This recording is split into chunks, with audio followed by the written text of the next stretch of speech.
So you guys have already seen the statement that I put out. I don't know that I want to repeat that, but if you have any questions, I'm happy to respond to those. Senator Romney. Why would you not pursue run for re-election?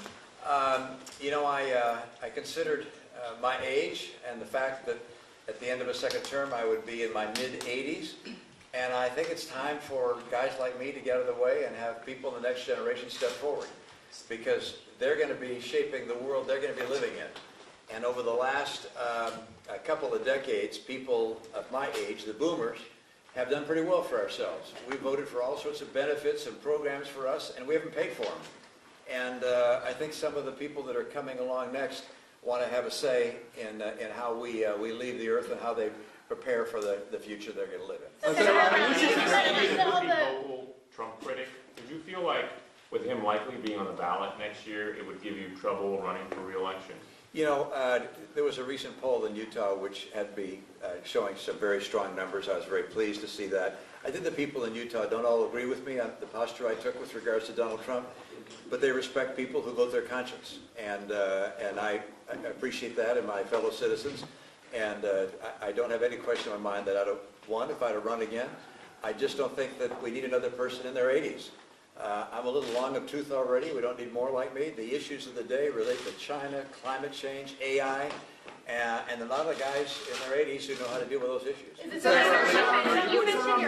You mentioned your age as one of the reasons for not running for re-election. Is that a nice way to say to some of your colleagues who are older that maybe it's time for them to step down as well?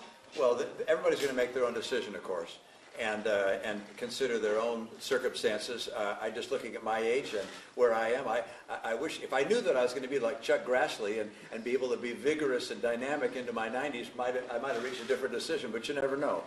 But I do think that the times we're living in really demand the next generation to step up and express their point of view, and to make the decisions that will shape our American politics over the coming century. And just having a bunch of guys who were around, the baby boomers, who were around in the post-war era, we're not the right ones to be making the decisions for tomorrow. Who do you can speak to where the Republican Party is now? When you look at the Republican Party, particularly where the House of Representatives is, do you feel like this is a Republican Party that is beholden to former President Donald Trump? Well, there's no question but that the Republican Party today is in the shadow of Donald Trump. He is the leader of the greatest portion of the Republican Party. It's a populist, I believe, demagogue portion of the party. Look, I represent a small wing of the party, if you will. I call it the wise wing of the Republican Party. And I don't believe we're going away. I think ultimately we'll see a resurgence and come back into leadership of the party. Look, my wing of the party talks about policy and about issues that will make a difference to the lives of the American people. The Trump wing of the party talks about resentments of various kind and getting even and settling scores and revisiting the 2020 election. What are the policies for the future? And my party is only going to be successful getting young people to vote for us if we're talking about the future. And that's not happening so far in that other wing. Aren't you going to lose that battle? People like you are fighting that wing of the party and stepping aside. And to add to that, you had said just that a lot of the party simply does not believe in the Constitution. What do you mean by that? Well, I was in a rally where someone said to me, you know, if you're elected, this is when I was running for Senate last time, if you're elected, will you close down ABC, NBC, and CBS because they're not sending out the truth? And this was in a Republican rally, and I was like, really?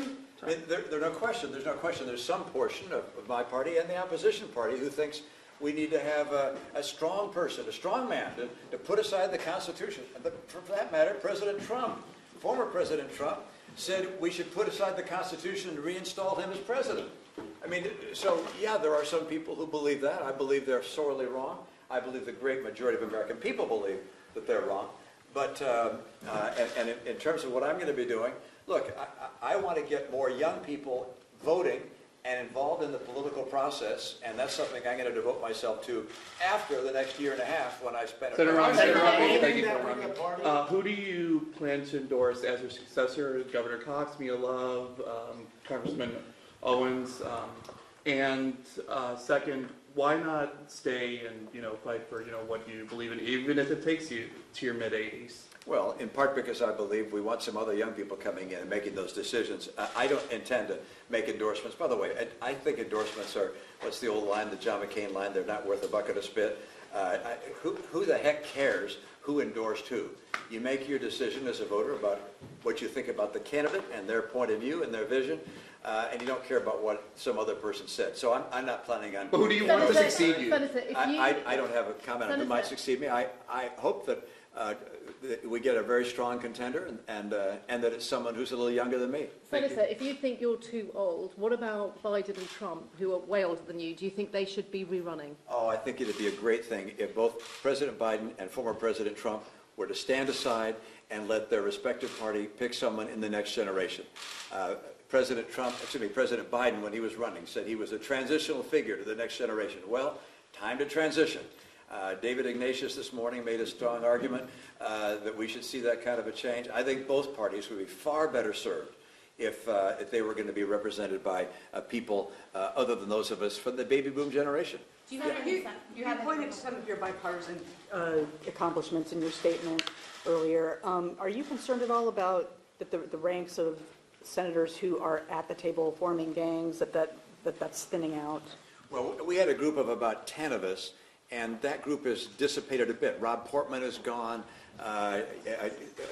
Susan Collins has become really the ranking member on appropriations. That's got to be her focus. Then you've got Sinema, Manchin, Tester on the Democratic side. So we're all pulling in different directions these days. Coming together like we had was a very unusual thing. Look, I recognize that I had an embarrassment of riches initially, which is as a first-term senator, I got together with a group of other folks, and we got a lot of stuff done.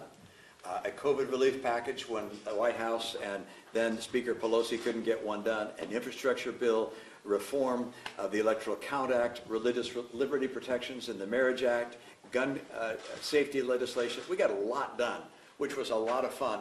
That's kind of unusual.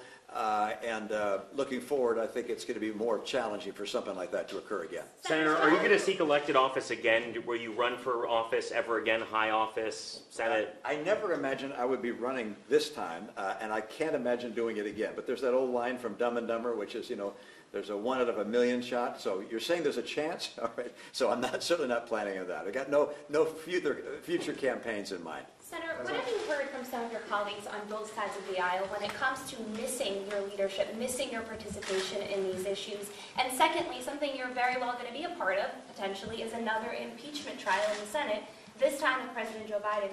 What's your response to that? Well, I have been heartened today as I've received texts from a great number of my colleagues saying they're going to miss me. I appreciate that. I was heartened by the poll in Utah a couple of weeks ago that was very, very encouraging as well, with a very positive approval rating. That feels good. Following the George Costanza lead, which is you leave when they're laughing, you leave when they're wishing you would stay. And I really don't want to be in an institution where people are saying, why is he still hanging around? Speaking of that, Senator, and so I'm going to continue to work over the next year and a half to really address the big 3 or 4 issues: immigration, the level of our debt we have, a climate change strategy, and a strategy to deal with China. What about an impeachment, another impeachment trial potentially? I know the House is beginning an impeachment inquiry. I haven't heard any allegation of something that would rise to the level of a high crime or misdemeanor. I think it would be very unusual to actually see a referral of impeachment. I don't expect that to happen. They can inquire and see if there's evidence that shows something else. I don't think they'll find that. I don't know. But there's been no allegation of that. And any hint of that has been denied by the president. So I'm not expecting that to occur. Senator, can you talk about your legacy and how you want to leave before people, as you said, are laughing at you? What would you say to some of your colleagues who have been experiencing? They were laughing at George Costanza, yes, not at me. Yes, Sorry. yes. They laugh at me too, but that's a different matter. What do you say to some of your colleagues, including the Republican leader Mitch McConnell and Senator Dianne Feinstein, who are going through their health diagnosis and facing criticism to step down? Well, in their position, for instance, take Mitch McConnell. He's the leader of the Republican caucus. What he's able to do at his age is really extraordinary. I mean, and I'm a first-term senator. Even as a second-term senator, I would not be a committee chair or a ranking member. I'd be a junior person trying to get stuff done and fight through the regular order process. I was able to break through that with this gang that came together, but he's in a position to make a real difference at his age, which, if I were majority leader of the Senate, I might reach a different decision too, but I'm not. Senator, in the excerpts from the book that just came out today, you had some harsh, at least memories of Leader McConnell. Are you at all disappointed by the leadership that you've seen in your Republican Party that you've encountered, particularly with the impeachment trials and in dealing with Trump? No, actually, I have a great deal of respect for Leader McConnell, and one of the mysteries to me is why he is so unpopular in national polls. I don't understand that. He is the singular reason why we have a conservative Supreme Court. I hope people recognize that.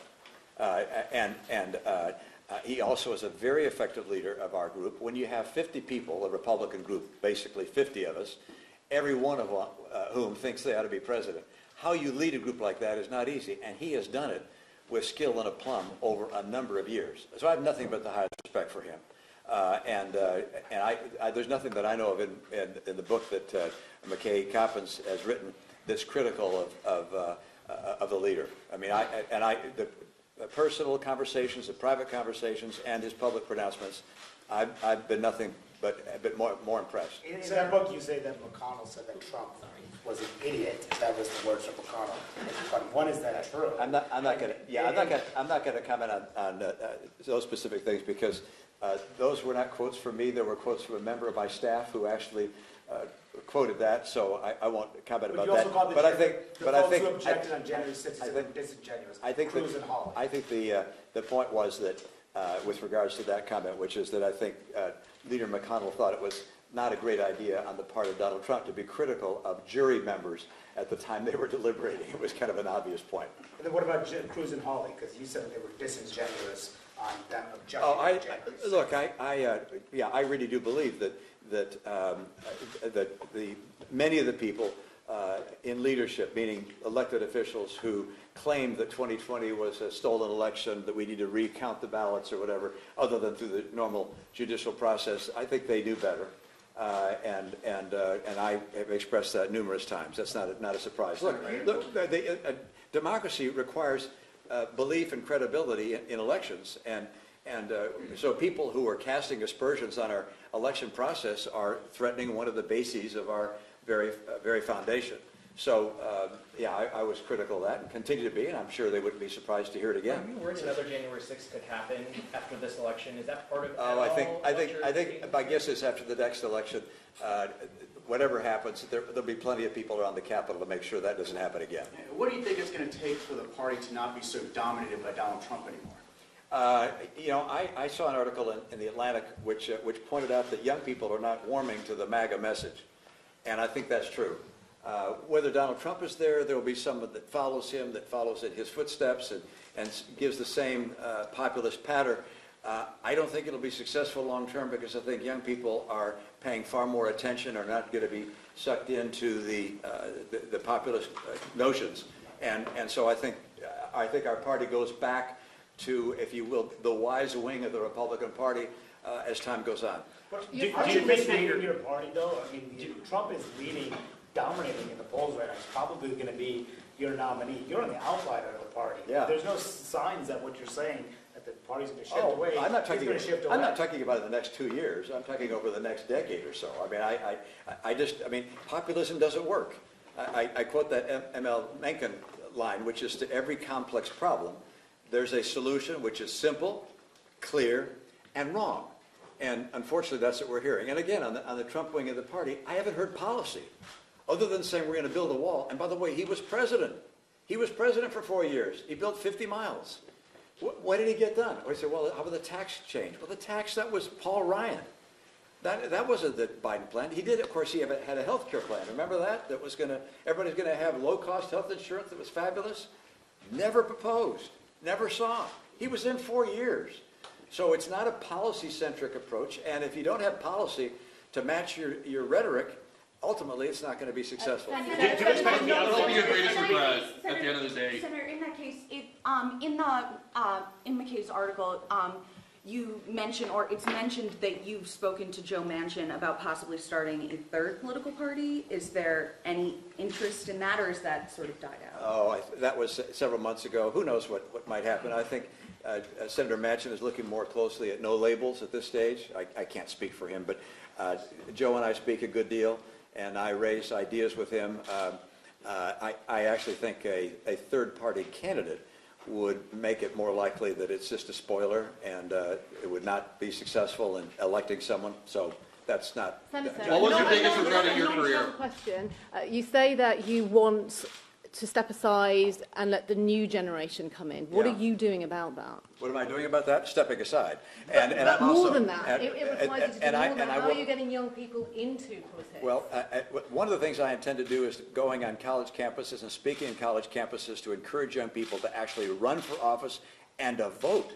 And, I don't think there's a way to actually mandate this. I probably wouldn't. But I'd like colleges and universities to insist that the young people vote and make it easy. Have voting booths on campus and make sure we get more of the young people because it's the world they're going to be inheriting. Thanks, guys. What was the biggest regret in your career? What was the biggest regret in your career? I don't have any. Have you talked to President Biden? Have you spoken to the president Yes. today? Has he expressed his regards?